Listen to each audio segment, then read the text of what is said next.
Hello दोस्तों, मैं ओमपाल एक बार फिर से आपके अपने यूट्यूब चैनल ओम यादव स्टडी सेंटर पर आप सबका स्वागत करता हूं। तो आज हम कुछ इंपॉर्टेंट क्वेश्चन पढ़ेंगे जो कि आपके आरआरबी एनटीपीसी 12th लेवल के लिए बहुत ही महत्वपूर्ण होने वाले हैं। सारे क्वेश्चन ये हैं, जितने भी आज क्वेश्चन करेंगे सारे क्वेश्चन आए हुए हैं। एक भी क्वेश्चन ऐसा नहीं है जो हमने बना के लिखा हो, ठीक है। सारे क्वेश्चन प्रीवियस पेपर में आ रखे हैं, तो वही हम क्वेश्चन करेंगे आज।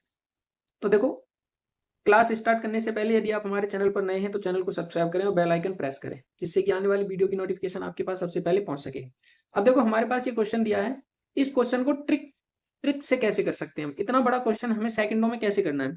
तो देखो, अगर ऐसा क्वेश्चन आपको कभी भी दिया हो तो हमें सबसे पहले इस क्वेश्चन को पहले तो देखो पढ़ना है, जब तो समझ में आएगा ही, पढ़ना तो है ही, ठीक है। राहुल के पास कुछ कंचे थे। जब उसने कंचों को 27 बच्चों में बराबर बराबर बांटा तो उसने पाया कि 17 कंचे शेष बच गए। यदि उसने कंचों को 19 बच्चों और 15 बच्चों में बराबर बराबर बांटा होता तो भी उसके पास क्रमशः 9 और 5 कंचे शेष बचते। लेकिन जब उसने उन्हें 80 बच्चों में बराबर बराबर बांटा तो एक भी कंचा शेष नहीं बचा। राहुल के पास आरंभ में जितने कंचे थे उनकी संख्या डैश के बीच हो सकती है। यानी ये जो ऑप्शन दे रखे हैं हमारे, इनमें से किसके बीच उसकी संख्या हो सकती है, ये ज्ञात करना है।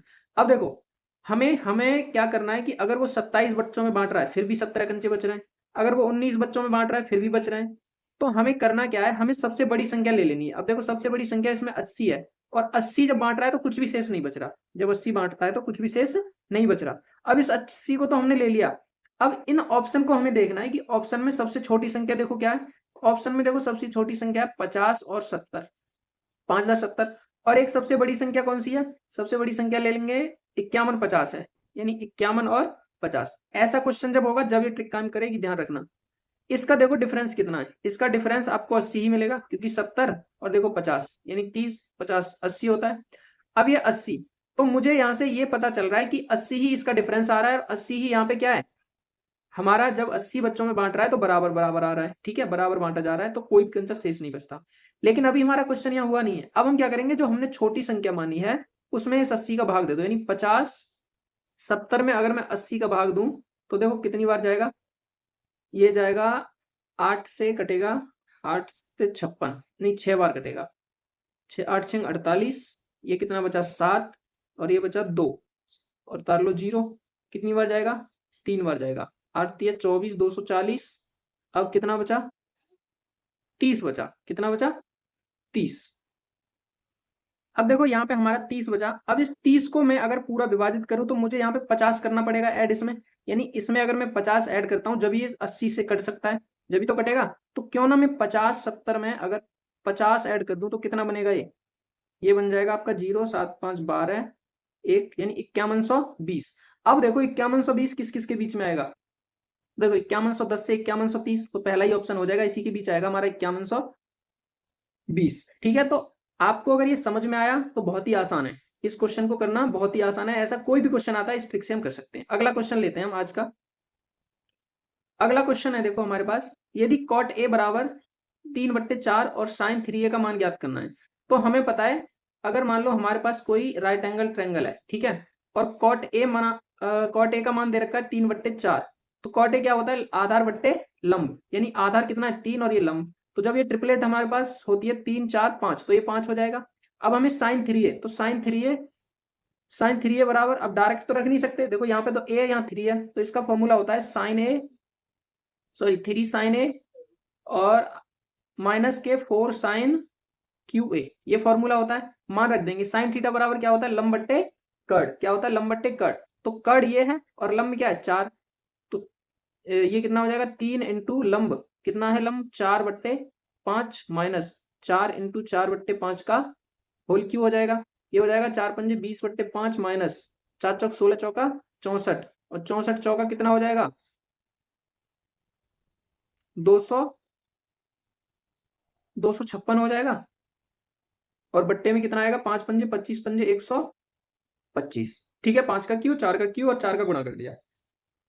अब इसमें से माइनस करना है तो इसको भी 125 यानी 25 से गुणा करना पड़ेगा यहाँ पे, और यहाँ पे भी 25 है, तो 25 दूनी 50, ये हो गया 500 माइनस 256, और बट्टे में 125। तो देखो ये कितना बचेगा ऊपर? ऊपर बचेगा ये हमारा, क्या गलत हो रहा है कहीं? हमने 20 कैसे कर दिया? 4 तिया 12 होता है ना, तो ये 12 होगा ना कि 20, कितना होगा 12। ठीक है, अब देखो 12 में अगर मैं गुणा करता हूं कितने का 25 का, तो 12 पंजे 60 और 12 दूनी 24, 24 और कितना आ जाएगा 24 और 6 30,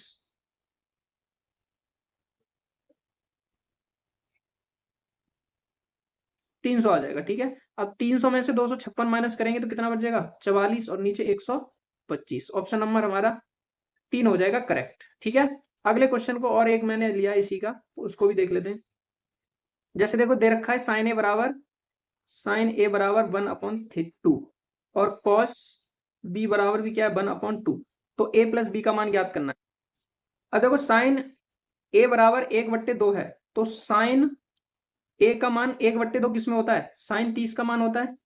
और कॉस का देखो कॉस बी बराबर 1/2 है, तो कॉस बी का कॉस 1/2 किसका मान होता है कॉस में कॉस 60 का। ठीक है, अब यहां से a का मान तो कितना आ जाएगा 30 और यहां से b का मान कितना आ जाएगा 60, तो यहां से हमें निकालना क्या है a प्लस बी, तो कितना हो जाएगा 90। अगर आपको मान याद है तो आप आसानी से इसको कर सकते हैं। अगला क्वेश्चन देख लेते हैं हम। अगला क्वेश्चन है हमारे पास a b और c का औसत वजन 45 kg है। कितना है 45 kg। यदि a और b का औसत वजन 39 kg तथा b और c का औसत वजन 48 kg है, तो b का वजन ज्ञात कीजिए। यानी हमें दे रखा है a, एक मिनट,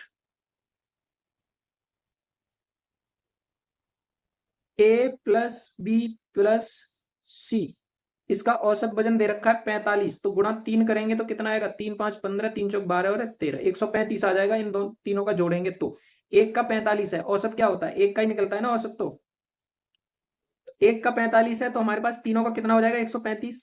ए प्लस बी का कितना दे रखा है 39, तो दो का है ये, दो का कितना हो जाएगा दो ने 18 और दो तिया 6 7 78 हो जाएगा। ऐसे ही बी प्लस सी का है कितना 48, तो इसका कितना हो जाएगा